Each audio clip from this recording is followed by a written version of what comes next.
I'm going to read an essay, a short story thing called The Babies by Mark Twain. I like that. We have not all had the good fortune to be ladies. We have not all been generals or poets or statesmen, but when the toast works down to the babies, we stand on common ground, for we all have been babies. It is a shame that, for 1,000 years, the world's banquets utterly ignored the baby, as if he didn't amount to anything. If you stop and think a minute, if you will go back 50 or 100 years to your early married life and recontemplate your first baby, you will remember that he had amounted to a good deal, and even something over. You soldiers all know that when that little fellow arrived at family headquarters, you had to hand in your resignation. He took entire command. You became his lackey, his mere body servant, and you had to stand around, too. He was not a commander who made allowances for time, distance, weather, or anything else. You had to execute his order whether it was possible or not. And there was only one form of marching in his manual of tactics, and that was the double quick. He treated you with every sort of insolence and disrespect, and praised if you didn't dare to say a word. You could face the death storm of Donaldson and Vicksburg, and give back blow for blow, but when he clawed your whiskers, and pulled your hair, and twisted your nose, you had to take it. When the thunders of war were sounding in your ears, you set your faces towards the batteries, advanced with steady tread. But when he turned on the terrors of his war whoop, you advanced in the other direction, and mighty glad of the chance, too. When he called for soothing syrup, did you venture to throw out any side remarks about certain services being unbecoming officer and gentleman? No, you got up and got it. When he ordered his pap bottle and it was not warm, did you talk back? Not you. You went to work and warmed it. You even descended so far in your menial office as to take a suck at that warm, insipid stuff, just to see if it was right. 3 parts water to 1 milk, a touch of sugar to modify colic, and a drop of peppermint to kill those immortal hiccups. I can taste that stuff yet. And how many things you learned as you went along. Sentimental young folks still take stock in that beautiful old saying that when the baby smiles, it is because the angels are whispering to him.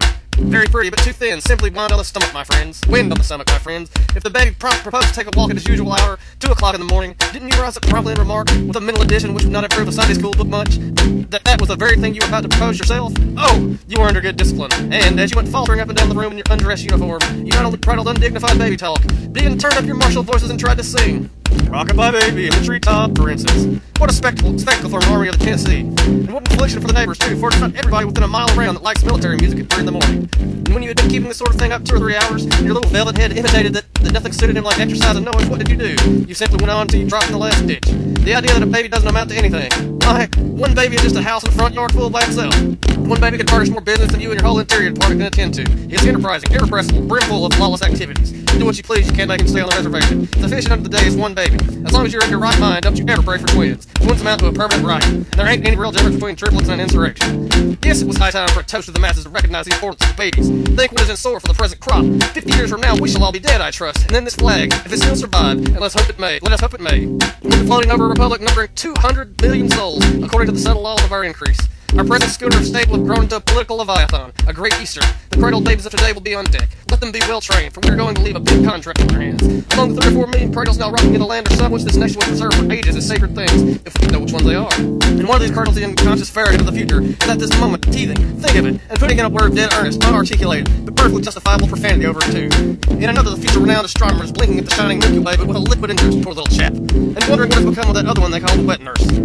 In another, the future great historian is lying, and doubtless will continue to lie until his earthly mission is ended. In another, the future president is busying himself with no profounder problem of state than what the mischief has become of his hair so early. And in a mighty array of other cradles, there are now some 60,000 future office seekers getting ready to furnish him occasion to grapple with that same old problem a second time. And in still one more cradle, somewhere under the flag, the future illustrious commander-in-chief of the American Army is so little burdened with his approaching grandeurs and responsibilities as to be giving his whole strategic mind at this moment to trying to find out some way to get his big toe into his mouth, an achievement which, meaning of disrespect, the illustrious guest of this evening turned his entire attention to some 56 years ago. And if the child is but prophecy of the man, there are mighty few who will doubt that he succeeded. Chicago Tribune, November 14th, 1879.